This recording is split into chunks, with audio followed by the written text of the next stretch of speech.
Green Ambition is a carbon management consultancy company. Its main service is to support organizations to reduce their environmental impact.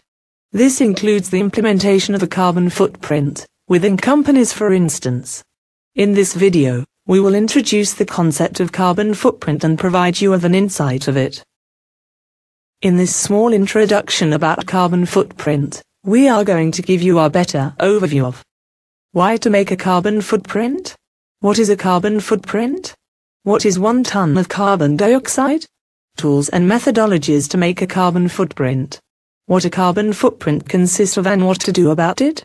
Throughout the presentation we will give you some tips to lower your carbon footprint. It is a presentation which aims to understand what a carbon footprint is and get a better picture of our impact. In the first section, we are going to show you why to make a carbon footprint. To start with some facts. The global population increased by 3 in 160 years, from 1800 to 1960. This population raised by more than 2 the last 50 years. This has consequently increased the global energy consumption, which exponentially grows the last century. And so the global carbon emission related to burning fossil fuel rose considerably. However, those emissions have a dramatic impact on the planet. It has been scientifically proven that the increase of the greenhouse gases due to our activities has a serious impact on the rainfall pattern. For instance, this involves severe weather events such as floods. For example, the deadly flood in Pakistan last summer. And heat waves, such as in Moscow last summer as well. Climate change is happening. The climate of various regions could change too quickly, which affect many plant and animal species to adjust. Climate change could also affect health and well-being due to, for instance, to air pollution problems increase. In the second section, we are going to describe you what is a carbon footprint. A carbon footprint is a measure of the impact our activities have on the environment, and in particular climate change. It relates to the amount of greenhouse gases produced in our day-to-day lives through burning fossil fuels for electricity, heating and transportation and so on. The carbon footprint is a measurement of all greenhouse gases that individuals and all type of organizations produce. A carbon footprint calculation is expressed in tons or kilogram of carbon dioxide equivalent. In section 3, we are going to depict what does represent 1 ton of CO2. In Copenhagen last December, for the Climate Change Conference, through the use of art, architecture and pioneering technology, the CO2 cubes will show leaders and citizens alike the physical manifestation of one person's carbon footprint. Measuring 27 × 27 × 27, the CO2 cube represent 1 metric ton of carbon dioxide. The structure mirrors the carbon footprint that an average citizen emits during 1 month. This same amount is produced by a US citizen in only 2 weeks. 1 ton of CO2 is equivalent to 1 return Amsterdam, New York by plane, producing 1.8 tons of paper, 14,000 kilometers of Renault Twingo in town, 8,500 kilometers of 4x4 in town, 20 return Amsterdam, London by plane. In section 4, we are going to show you tools and methodologies to calculate a carbon footprint. Various websites offer the service to calculate an annual estimate of a personal carbon footprint, such as the Carbon Footprint Company in the United Kingdom. And some methodologies are available to calculate the carbon footprint of organizations, such as the Blankabone and the Greenhouse Gas Protocol. In section 5, we are going to provide you an overview of what a carbon footprint consists of and what to do about it. A carbon footprint consists of the carbon emission of all activities, and mainly related to energy consumption,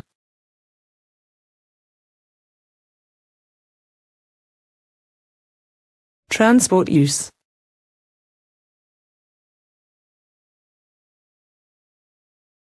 food consumption,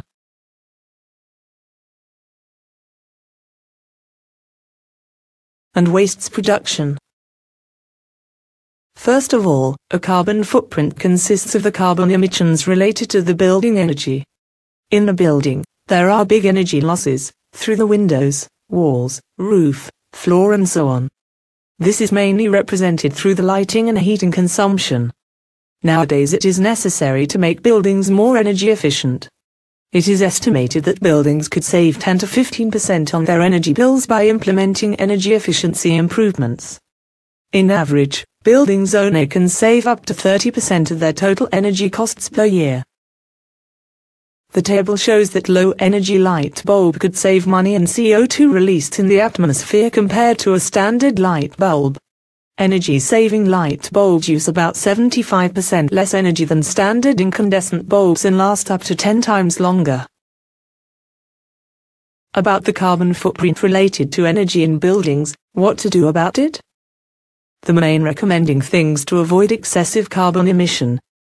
Turn off the light when you leave the room. Switch off electric devices when they are not in use. The easiest and quickest way to reduce your carbon footprint. Switching to green energy is one of the easiest and quickest ways to reduce your carbon footprint. Higher the demand in green electricity will be, more renewable energy power plants will be developed. Then, a carbon footprint consists of the carbon emissions related to transportation. Transportation is the fastest growing source of greenhouse gases. Planes, trains and automobiles are more than just means of transportation. They are necessities of any advanced economy. They also symbolize a way of life. Unfortunately, this freedom to go wherever we wish and get things from wherever we want is 95% reliant on burning oil. Trains are the least flexible mode of transportation, but also one of the most environmentally friendly. Rail is responsible for about 2% of all transport-related CO2 emissions in the European Union. Despite the growth in transportation, European railways managed to cut their CO2 emissions by more than 20% from 1990 to 2000. What to do about the carbon emissions linked to transportation? Find alternative. Instead of flying, take the train. Instead of taking the car, take the train, tram, or bicycle.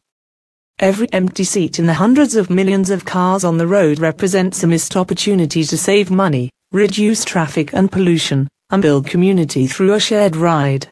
While the idea of carpooling isn't new, several new internet sites and applications make it easier than ever to publicize open spots in your car and to safely seek out promising carpool partners. A carbon footprint consists as well of the emissions of the food consumption. Ever wondered what people pile up on food supplies around the world? Well, think no longer. Here is the average family food supply for a month around the world. The average food supply for a family in Ecuador. In China.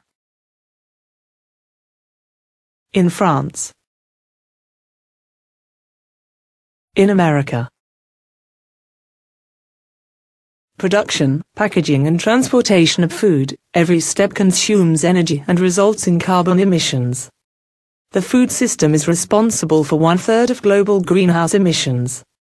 With every meal we eat, we have the power to reduce climate change. The carbon footprint of a piece of beef is larger than chicken and fresh seasonal vegetables. It takes a lot of energy and other natural resources to produce the beef that we eat. What impact does a cheeseburger have on the planet? A study showed that every time we buy a cheeseburger from a fast food outlet, we are emitting anywhere between 3.6 kilograms and 6.1 kilograms of CO2. This is due to all the processes that were involved to get the burger. In America, the greenhouse gas emissions arising every year from the production and consumption of cheeseburgers is roughly the amount emitted by 13 million sport utility vehicles. Here are some tips to reduce the food carbon footprint. The general advice is that everyone knows but very important to apply: it is necessary to eat less meat, buy organic, local and seasonal food. Finally, the carbon footprint consists of the carbon emissions related to waste production. From everything we consume, nowadays, waste production is almost inevitable, from the products itself and packaging. Billions of tons of trash are released every year. A study has shown that 100 million tons of flotsams are circulating in the Great Pacific, which has created an island of trash as big as 6 times the size of France. Many other islands of this type are formed in oceans worldwide, which form plastic soup of waste floating. The degradation period of those wastes is estimated between 500 and 1,000 years. It is very toxic for the fishes, birds and other wildlife which are poisoned each year. The graph depicts the amount of packaging waste per person in Europe. Sweden and Finland come up tops, but it's no surprises there. But they don't recycle enough. But the true surprise were the sore thumbs that are France and Ireland, and how they compare to the UK. Ireland and France simply produce more waste than anyone else in Europe and don't recycle enough. The Greeks and the Finnish are onto a winning streak by going to the root of the problem and producing very little packaging. Every year 500 billion plastic bags are distributed. Most of this plastic can take up to 1,000 years to break down and just ends up in landfills that emit harmful greenhouse gases. The production of 2 plastic bags is equivalent to 1 kilogram of CO2 due to the production and average transportation.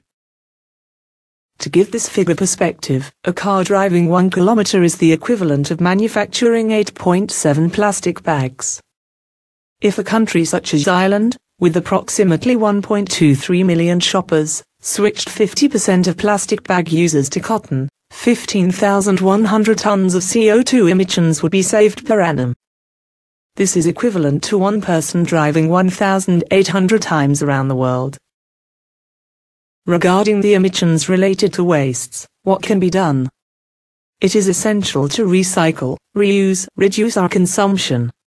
Recycling uses less energy and produces less pollution than making things from scratch.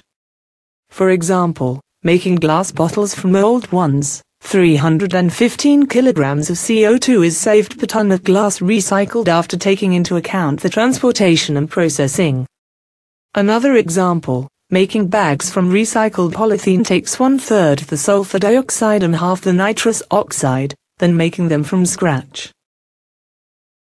We have seen that the carbon footprint consists of our energy, transportation and food consumption, as well as our waste production, but it includes many other aspects.